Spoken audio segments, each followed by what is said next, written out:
As promised, we have video number 2 on this practice quiz. Let's jump right in.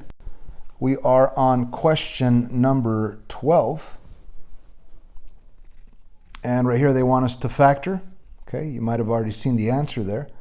But the a value is 1, so it's really easy. We simply think parenthesis, parenthesis, parenthesis, parenthesis, xx. And we think what times what is our c value of -16, that if I combine together is our b value of -8. So I always recommend making a list of the multiples of that c value. So we're going to begin with -1 times 16, -2 times 8, -3 doesn't work, -4 times 4. That's about it. Those are all the possible ways of getting the answer -16 with multiplication. And now we need to think which pair of numbers combines together to give us the middle value -8. So if I combine 16 and -1, that'll give us 15. That's not a 15. 8 take away 2 is 6. That's not a 6. 4 take away 4 is 0. That's not a 0. So what do we know about this? That it is not factorable. So to get the to get the right answer, you type in NF, or of course you could actually type in not factorable. Either way, you can't factor it. Let's move on.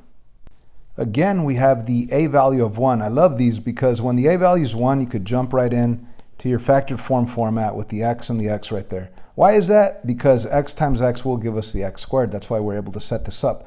And once again, we think what times what is the c value that if I combine together is the b value. So I'm going to make a list again. How could I get -28? It's going to be a -1 times 28. How about -2? -2 times 14. How about -3? -3 times something? Nope. How about -4? -4 times 7, that's 28. -5, nope. -6, nope. So that's it. There's only 3 possible ways of multiplying numbers to get -28 besides changing signs. Anyway, which of those pair of numbers combines together to give us the middle value -3? Well, this combines to give us 27. That's not it. 14 and -2, that's a 12. That's not it. 7 take away 4, that's a 3, and that's a -3, okay? So I have the right number, I just have the wrong sign. I need that negative, and not just 3, I want it to be a -3. So over here, I have the right numbers, I just have the wrong signs. Change to a plus, change to a minus, and those are the pair of numbers that you want. And that's what we plug in right here, +4, -7. This is your factored form answer. If you ever have any doubt and you want to double check, see if you did it right, go ahead and distribute x times x, you'll get the x squared. X times -7 is -7x. 4 times x is +4x. When you combine the -7x and the +4x, you get that middle value -3x. And 4 times the -7 is that -28. Anyway, let's move on. Right here, they're asking, what is the GCF? Okay, so we need to look at the 3 terms. And we know there's a 16, 32, and 24. For sure, you could pull out a 2. But the question is, could you pull out a bigger value than just 2? How about 4? 4 times something give you 16? Yeah. Is 32 divisible by 4? Yes. Is 24 divisible by 4? Yes. How about something bigger? Maybe like 6? No, 16 is not divisible by 6. How about something like 8? 8 actually works for all 3 terms, right? 16 is divisible by 8, 32 is divisible by 8, and 24 is divisible by 8. So when I'm thinking of factoring, let me put this box right here. When I'm thinking of factoring, I'm going to factor out the GCF of 8, but there's more. I could actually pull out more. Now, what do I mean by more? There's also x's in all 3 terms. So for sure, I could pull out x's as well. The question is how many x's? What is the maximum amount of x's I could pull out of all 3 terms at the same time? That would be 3, okay? You could pull out a 3 from the 5, a 3 from the 3, and a 3 from the 7. So there's your GCF, 8x to the 3rd. And if we wanted to factor, we would figure out everything else that's left over in here. But the question itself is, what is the GCF? And we just said it was 8x to the 3rd, which is this guy down here. So if we show our answers, that's the only one in green, okay? Let's move on. Once again, one of my favorite types of questions, the a value is 1, so you could jump right in and set up your factored form format, x and x. That doesn't mean it's going to be factorable. We need to check and see if it's factorable. How do we factor this? We think what times what is c, that if you combine together is b. I always say make a list of the multiples of your c value. What times what is 48? Let's start with 1. 1 times 48. 2 times half of that's 24. 3 times what? I believe that's 16. And if you're not too sure, you could get a calculator and say 48 divided by 3, and the answer will be 16. So now you know 3 times 16 is 48. And you could continue. 4 times what gives you 48? 4 times 12 gives you 48. 4 times 48 divisible by 5, it doesn't work. How about 6? 6 times 8 is 48. 7 times something give you 48? Nope. So those are all the possible ways of multiplying numbers together to get 48. Now, which of those pair of numbers combines together to give us the middle value, negative 14? This combines to give us 49. That's not 49. This gives us 26. That's not 26. This gives us 19. That's not 19. This gives us 16. That's not 16. This right here, 8 plus 6 is 14. And that is 14, but I need it to be a negative. So I have the right number, just the wrong sign, which means I have the right numbers, just the wrong signs. So go ahead and change both of those signs, and you'll be good to go. Minus 6, minus 8, that is your factored form answer. If you wanted to double check it, you could just distribute, combine like terms, and you'll see that you'll get where you started with that x squared minus 14x plus 48. And here's a question that we're going to have to use factoring by grouping. There's no way around it. So they give you 4 terms, and you need to remember how to do factoring by grouping. It's simple. Step 1 is to split it into 2 terms, not 2 terms, 2 groups. That's why it's called factoring by grouping. So I'm going to write my first 2 terms, 4x to the third minus 8x squared. That's my first group.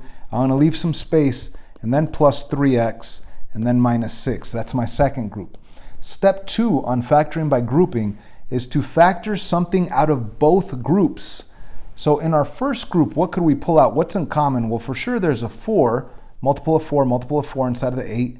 And there's also x's in both terms in that first group. So the GCF will be, I'm definitely going to pull out a 4, okay? And I'm also going to pull out x's. The question is, how many x's could I pull out of both at the same time? That would be a 2. Okay, so this is my GCF. 4x squared times what will get me back to the 4x to the third? 4x squared times 1x will get me back to the 4x to the third. And you know what? We don't really even need the 1. Let's just write an x, okay? And then 4x squared times what will get me back to a minus 8x squared? Well, that will be a minus 2. So that's what's left over on the inside of the parentheses in the first group. Now, what could we pull out of the second group? Over here, we have a 3x and a minus 6. We could pull out a positive 3 for sure. And if I do pull out a positive 3, 3 times what gets us back to a 3x? That will be an x, right? Let me stay color coordinated here with black. 3 times what gets us a negative 6? That'll be a negative 2. And that's almost the last step. The final step is to draw some exaggerated parentheses and to pull out the common binomial in both groups, in the first group and the second group. The common binomial is x minus 2. Pull that out, put the x minus 2 here, x minus 2. And then what's left over? We have the 4x squared that comes down and the plus 3 that comes down. And the only other thing you need to do is write it with the correct size parentheses, x minus 2 times 4x squared plus 3, okay? Now, I know you can't read the instructions here. It says factor by grouping, we just did that. And then it says, then select the factors. So is x minus 2 a factor? Yeah, it is, it's right there. Is x plus 2? Nope, there's no x plus 2 there. The 4x squared plus 3 is the other factor, there it is. So you're gonna pick this one and that one, check it out, there it is. The only ones that have the green dots are the ones that we have here, okay? Let's move on. We are factoring this quadratic trinomial, and the a value is not 1, so I need to go through a couple of steps, see if I could do anything. Like, for example, could I pull out a GCF? No, there is no GCF. Do we have a perfect square term in the front and in the back? No, we don't. So yeah, our last resort is to do the multi-step process, but we could use that magical shortcut, which I do recommend, or you could do factoring by grouping. It's totally up to you. But anyway, step 1 to that multi-step process is to multiply a times c. In this case, your a value is 8, your c value is negative 3. that will give you a negative 24. Step 2 is to make a list. Think of the multiples of negative 24 that combine together to give you the b value, in this case 10. So let me make a list. Negative 1 times 24, that'll give us negative 24. Negative 2 times 12, that'll give us negative 24. Negative 3 times 8, negative 4 times 6, negative 5 doesn't work, and that's about it. There's only 4 possible multiplication problems besides changing signs that will give us the answer negative 24. Now, I am going to jump to the shortcut. Step 3 is to set up ax with a number and then ax with a number. Now, what numbers? We're talking about the numbers from step 2, which we still haven't even figured out yet. I'm sorry, I got a little ahead of myself. So which of these pair of numbers combines together to give us the middle value 10? Well, 24 minus 1 is 23. That's not 23. It's 10. 12 minus 2, that's 10, and that is what we're looking for, 10. So this is the correct pair of numbers. I don't have to change any signs. And those are the numbers that are going to go right here and right here, okay? So let's start this out. This is step 4, plugging it in and reducing. But anyways, let's plug it in first. ax, what is a? A is 8, so you're going to put 8x, and you're going to put 8x. And now the numbers that belong here and here are the numbers from step 2, which is the negative 12, or the negative 2 and the positive 12.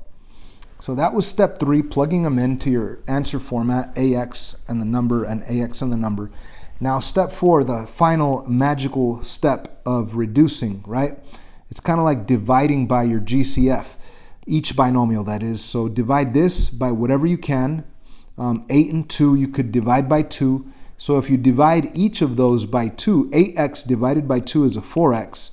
2 divided by 2 is a 1, and there's a minus sign between it. Now the other one, yes, you could divide 8 and 12 by 2, but there's a bigger value, 4, right? 4 could be used to divide this binomial, right? So let's magically divide this binomial by 4. So 8 divided by 4 is 2 with an x, and 12 divided by 4 is 3, and it's positive. Ladies and gentlemen, this is our factored form format. If it's not factorable, type in NF, but in this case it is factorable. And if we take a look at it, there is our answer, 4x minus 1 times 2x plus 3. If you put it the other way around, 2x plus 3 times 4x minus 1, that'll also work. I could even show you. There's the answer right there. Switch the other way. Let's move on. So we finally get to a question that's an equation that we want to solve. All right, this is where we have to apply zero product property. You got the same concepts of factoring, but why do we factor? Why would we want multiplication? Because once you have something times something equals 0, then you could split them and say that the first something could be 0 and or the second something could be 0. So we don't have multiplication here. We have something, take away something, and not only that, on this problem, I forgot the x. I need to go back in and fix that. But anyways, there's supposed to be an x right there. So let's actually work this out. Because the a value is 1, I could start with this factored form format and think what times what is my c value that if I combine together is my b value. So let's make a list for c, negative 1 times 24, negative 2 times 12, negative 3 times 8, negative 4 times 6. Those are all the possible ways of multiplying two numbers to get negative 24 besides changing signs. Anyway, which pair of numbers combines together to give us the middle value, which happens to be negative 5? If I combine negative 3 and 8, that will give me a positive 5, and I know I want a negative 5. So I have the right number, just the wrong sign. I have the right numbers, just the wrong signs. So go ahead and change that to a positive 3 and a negative 8, and that's what you're going to plug in right here, a positive 3 and a negative 8. Now, again, why would I want to change this trinomial to a binomial times a binomial? Because if you do have multiplication and it is set equal to 0, you could use zero product property to split them and solve. Once again, something times something else gives you 0, then that first something could be 0, and also the second something could be 0. And now you got two simple one-step equations, which allows you to solve and you'll get x equals -3 and also x equals +8. Now, how are we going to type this in? Because we need to type this into our answer format, or to our answer, type it in. And on the instructions, I tell you type in x equals your answer, comma, no space, x equals your other answer. So this is how I want you to type it in. And it doesn't matter if you put the 8 first or the -3 first, but you have to have both of those in there, okay? And again, if you put a space, it's going to get marked wrong. I'm letting you know, don't put a space between your terms. This is the way the answer is typed in to the test bank right here. Okay, so on this question, we are going to solve it, but because it's an equation, you want to solve it and you want to get it set equal to 0 first. So I'm going to begin this thing by setting it equal to 0. Take away 24, take away 24. I'm going to rewrite this thing. It's going to say 4x squared minus 4x, take away 24 equals 0, okay? Now that I have it equal to 0, now I'm going to try to factor it to get multiplication, to use the zero product property to split it and solve. So how am I going to do this? Well, I'm going to begin with the first type of factoring I learned, which is pulling out the GCF. So what could I pull out? I could pull out a 4 for sure. What would be left on the inside? A simple x squared, right? 4 times x squared is 4x squared. 4 times what gets you to a -4x? That'll be a -1x. And 4 times what will get you to a -24? That'll be a -6. Now it is still equal to 0. And if we zoom in and we want to continue factoring on the inside, we have a blue quadratic trinomial right there. And right there, the a value is 1 and the c value is -6 and the b value is -1. We could factor that, or at least attempt to factor that with that format, thinking what times what is our c value, -6, that if you combine together is the b value, -1. If you want to make a list, go for it, or if you could see it right off the bat, go for it, right? It's either -1 times 6 or -2 times 3. Now, -2 times 3 will give us a +1. Let me show my work here. It's either -1 times 6 or -2 times 3. Now, we know that this will give us a +1 when we combine it, but we want a -1, so we have the right numbers, just the wrong signs. Change it. You'll get a +2 right there and a -3 over here. Let's not forget about the original GCF of 4 that I pulled out to start with, and it is equal to 0. So what do I have now? I have something times something times something equal to 0. So the first something could be equal to 0, the second something could be equal to 0, and the third something could be equal to 0. That's what zero product property is. Now we do know that 4 can never equal 0, so that's an impossibility. Don't even worry about it. But the other two we could solve and get answers to. So x is going to equal -2 in this situation. X is going to equal +3 in this situation. And I hope you guys read the instructions carefully, because you're going to type it in like this. X equals the -2, comma, x equals +3. No spaces between any of the terms. That's how you're going to type it in. That's how you get full credit on this question. Let's move on. We want to factor this quadratic trinomial. Now first try to pull out a GCF. Could we pull out a 3? No, we can't pull out a 3. We can't pull out a GCF. But we do have a perfect square term in the front, perfect square term in the back. So maybe we're able to set up our factored form format and then actually take the square root of 9x squared, which is a 3x, and take the square root of +25, which is a 5, and then decide what signs we need in here. Now, in order for it to be a +25, you're going to have to have a +5 times a +5 or a -5 times a -5. Based on our middle term, it being negative, our best guess is a negative times a negative, right? That's the only way you're going to end up with the middle term. And the reason why I said best guess is because we're not absolutely certain that that's the correct answer. Why not? Because it might not be factorable. This is a good guess. We still need to double check it. Let's double check it. 3x times 3x is 9x squared. 3x times -5 is -15x. -5 times 3x is -15x. -5 times -5 is +25. When I combine my middle terms, I will get -30x. And as you could see, that's not a -30x in the middle. So this did not work out. So what do I say? I say the answer is not factorable, NF. You could put in NF, you could put in not factorable, whatever you prefer, but you need to state that this is not factorable. Alrighty, ladies and gentlemen, I hope these videos help, and I hope you study and get a good grade on this quiz.